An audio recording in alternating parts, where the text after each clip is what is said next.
안녕하세요. 저는 40대의 나이에 평범한 남자입니다. 이런 사연을 적으면 손가락질 받을 수도 있겠지만 기가 막힌 사연이라 있는 그대로 적어볼게요.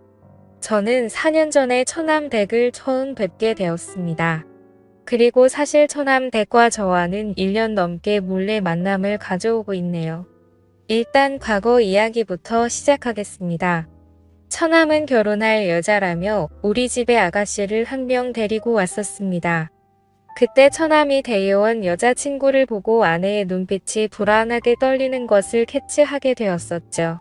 처남도 그런 누나의 눈빛을 읽었는지 모르겠습니다.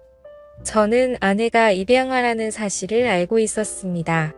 장모님은 결혼한 지 10년이 지나도 아이가 생기지 않자 제 아내를 입양했었고, 그로부터 3년 뒤에 임신을 하게 되어 처남을 낳았다고 합니다.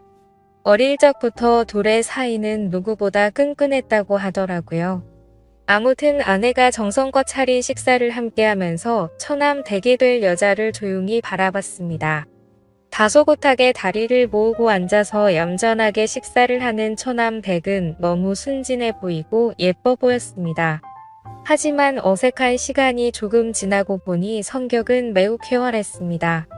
그 자리에서의 만남이 쉬운 자리는 아니었지만 이런저런 이야기를 나누다 보니 조금 편해진 느낌이 들었습니다.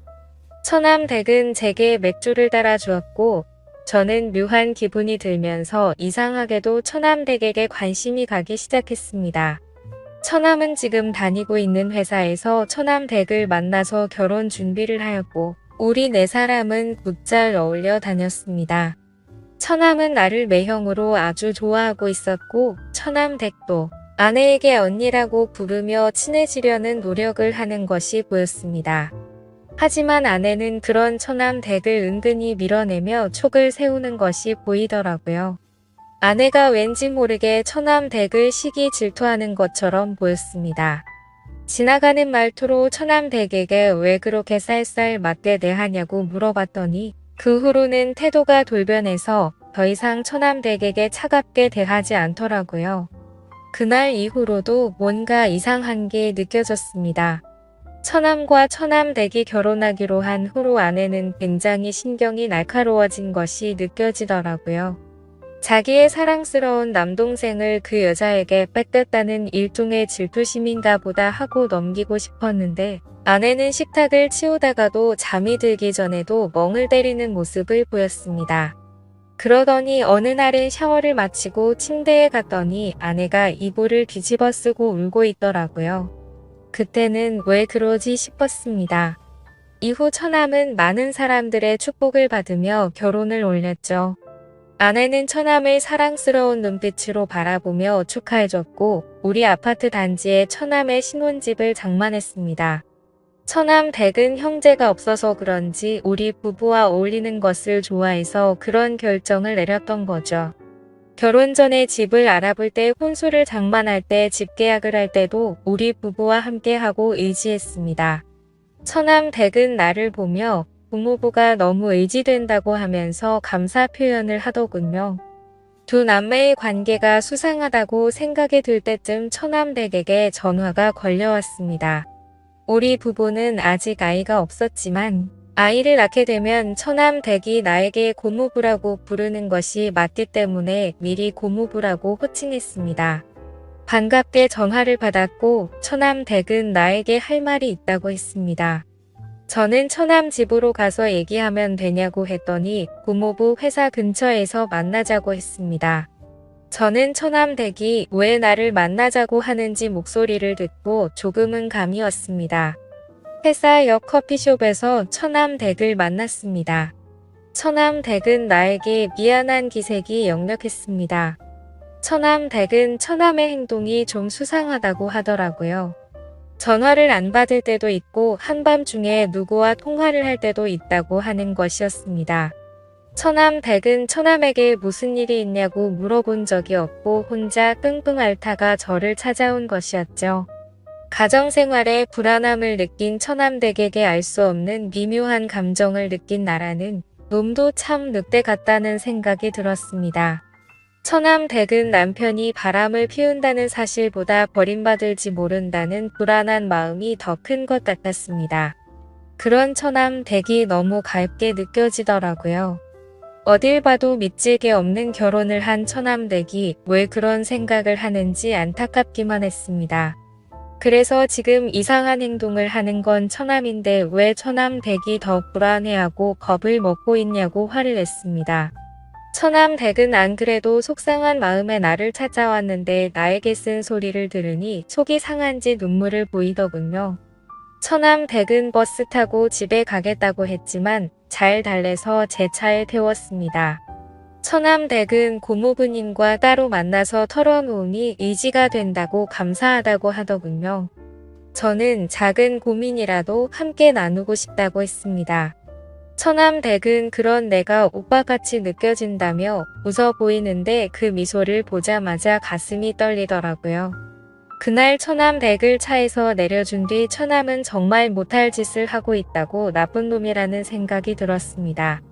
그리고 얼마 후에 처남댁의 아버지가 몸이 좋지 않아 병원에 계신다는 연락을 받았고 처남댁은 급히 고향에 내려가게 된 날이었죠. 저는 회사 일이 일찍 끝나 집에 일찍 퇴근했습니다. 아내는 집에 없었고 밤중에 들어오더군요.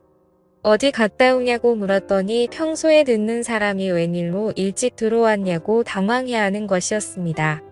아내는 동생 집에서 저녁 차려주고 얘기 좀 하고 왔다고 하더라고요. 그때 나는 등이 오싹해지는 느낌이 들었습니다. 혹시 처남이 한눈 파는 상대가 내 와이프일지도 모른다는 생각이 들더라고요. 그 둘은 서로 피가 안 섞인 남남이고 내가 처남과 술을 마신 날에 처남이 우리 집에서 잠을 자고 가는 날이 많았던 게 생각이 났었습니다. 아내가 처남을 애타게 찾는 날도 있었고 처남이 집에 안 간다고 버틴 날도 있었던 것이 떠올랐어요.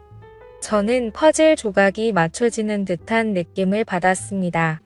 그래서 처남과 일부러 집에서 술을 마신 뒤 제가 먼저 술에 취한 척 연기를 해보았었죠. 처남은 집에 가지 않고 거실에서 잔다고 했고 나는 일부러 코를 골며 자는 척 했습니다. 그러다가 내 숨소리가 안정되니 둘이 속닥거리는 소리가 들렸습니다. 옷방으로 가서 같이 있자고 하는 소리를 듣고 말았던 거죠. 촉을 세우고 그 둘의 만행을 다 알게 되었습니다. 그래서 당장 들이닥칠까도 생각해봤지만 이렇게 넘어가는 건 아닌 것 같아서 증거라도 모으려고 일단 넘어가게 되었죠. 다음날 처남댁의 아버지는 병원에서 투병하시다가 돌아가셨다는 소식을 듣고 와이프와 함께 조문을 갔습니다. 처남댁은 얼굴이 퉁퉁 부어있더라고요.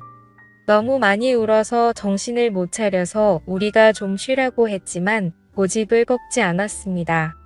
처남댁의 그런 모습이 너무 안쓰러웠지만 처남댁을 꼭 껴안고 위로해주지 못해 안타까운 마음이 들더라고요. 그렇게 아버지를 보내드린 뒤 처남댁은 한참 동안 힘들어했습니다. 우리 집에서 같이 생활을 하면 어떨까 생각도 해봤지만 그건 좀 오버하는 것 같아서 그냥 잠자코 있었죠. 그날 이후 아내와 같이 처남댁으로 매일 찾아갔습니다. 아내와 처남의 불륜 증거라도 찾으려는 생각도 있었고 사실 처남댁을 보고 싶고 위로하고 싶은 마음에 찾아갔었죠. 최대한 내색하지 않고 같이 식사를 하고 밝은 분위기를 만들었습니다. 그러던 중 하루는 넷이 모여서 해물파전을 만들어서 막걸리와 함께 먹고 있었죠. 왁자지껄한 분위기에서 처남댁은 안정을 되찾는 듯 했습니다. 그런데 저는 아내와 처남이 서로 좋아하는 눈빛을 교환하는 것을 캐치하게 되었죠.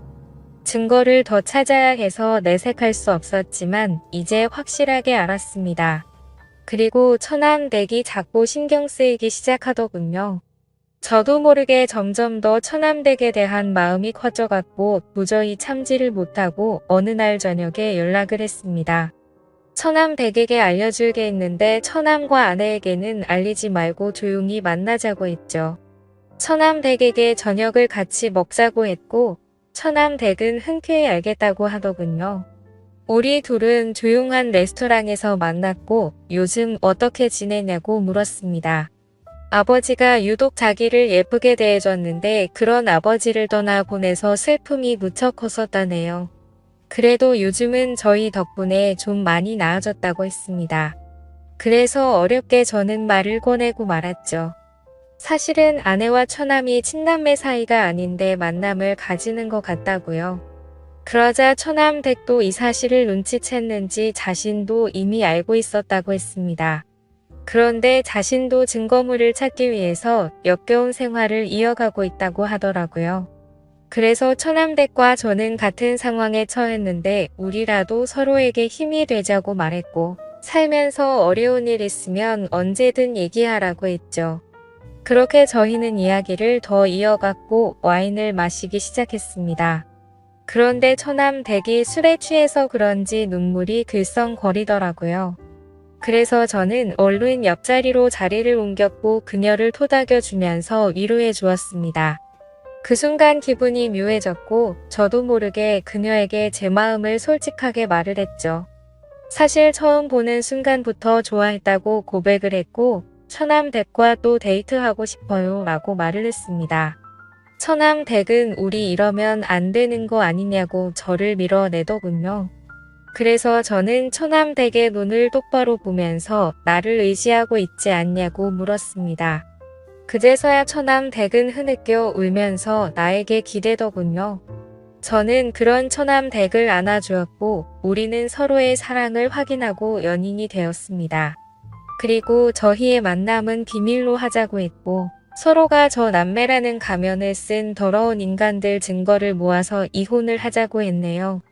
그리고 모든 상황이 정리되면 처남댁에게 결혼을 하자고 약속했습니다. 살다 보니 참 별의 별일이 다 있는 듯 하지만 아무렴 어떤가요? 결국에는 제가 사랑하는 여자를 만나게 되었으니 해피엔딩이 아닐까 생각이 듭니다. 제 사연을 읽어주셔서 감사합니다.